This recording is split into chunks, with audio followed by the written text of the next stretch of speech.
भगवद गीता का चौथा अध्याय श्लोक नंबर 10वां। वीतरागा भय क्रोध मनोमय माम पुरुषिता बहव ज्ञान तपस्या पूता मध्व वाग्मता।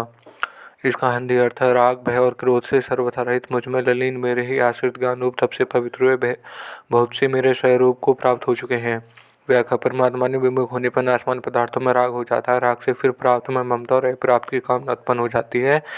राग वाले पदार्थों की प्राप्ति होने पर तो लाभ होता है, पर उनकी प्राप्ति में बाधा पहुंचने पर क्रोध होता है। यदि बाधा पहुंचाने वाला व्यक्ति अपने से अधिक बलवान हो तो इस पर अपना वश न चल सकता हो तथा समय पर वह हमारा अनिष्ट कर देगा, ऐसी संभावना हो तो भय होता है। इस प्रकार नाशवान पदार्थों को राग से ही भय, क्रोध, लोभ, ममता, कामना आदि सभी दोषों की उत्पत्ति होती है। राग के मिटने पर ये सभी दोष मिट जाते हैं।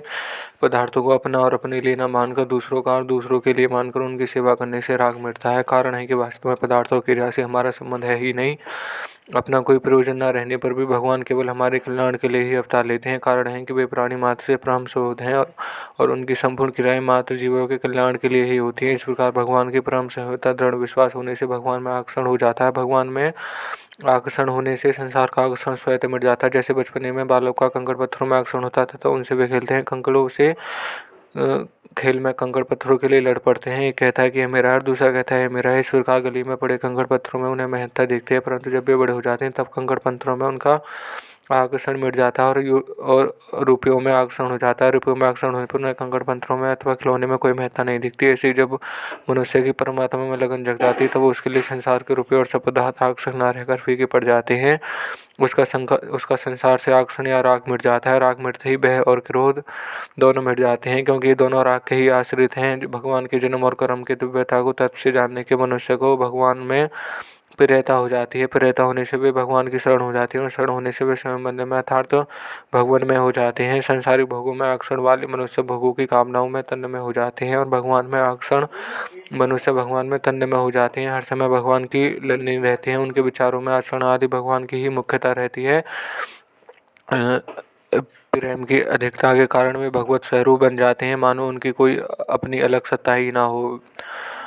वीता का अर्थ में संसार से स्वयं का संबंध विच्छेद है और मन्यता मामे में भगवान की लीनता है। किसी न किसी आश्रय लेने के लिए मनुष्य रह ही नहीं सकता। भगवान का अंश जीव भगवान से विमुख होकर दूसरों का आश्रय लेता है और वह आश्रय टिकता नहीं प्रत्युत मिटता जाता है। धनादि नाशवान पदार्थों का आश्रय पतन करने वाला होता है। इतना ही नहीं, शुभ कर्मों को करने में बुद्धि का, भगवत प्राप्ति के साधनों को और भोग और संग्रह के त्याग का आश्रय लेने पर भगवत प्राप्ति में देरी लगती है।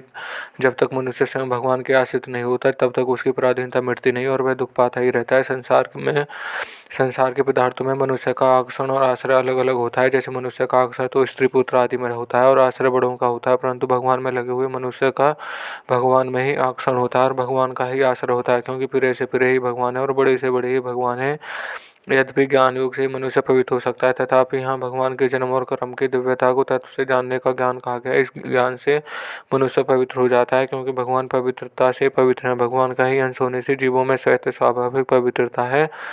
चेतनामल सहज सुख राशि नाशवान पदार्थों का महत्व देने से उनको अपना मानने से यह अपवित्र होता है, क्योंकि नाशवान पदार्थों की ममता ही मल है। भगवान के जन्म कर्म के तत्व को जानने से जब नाशवान पदार्थों का आकर्षण उनकी ममता सर्वथा मिट जाती है तब मलिनता नष्ट हो जाती है, मनुष्य परम पवित्र हो जाता है। कर्मयोग का प्रसंग होने से उपयुक्त दोनों में आए ज्ञान शब्द का अर्थ कर्मयोग ज्ञान भी माना जाता है। कर्मयोग का ज्ञान है शरीर इंद्रिय मन बुद्धि पद योग्यता अधिकार धन जमीन आदि में हुई मात्र वस्तु नहीं है। कारण है कि स्वयं नित्य है तो उसके साथ अनित्य वस्तु कैसे रह सकती हैं तथा उसके काम में भी कैसे आ सकती हैं।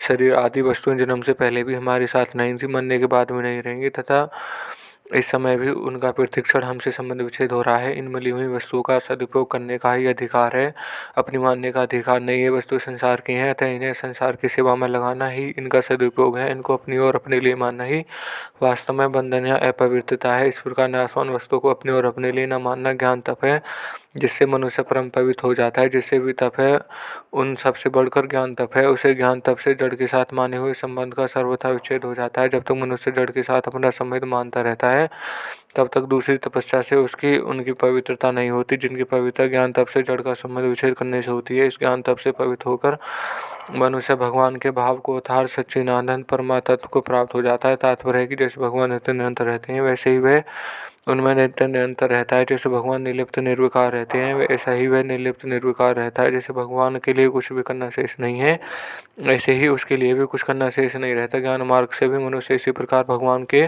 भाव को प्राप्त हो जाता है।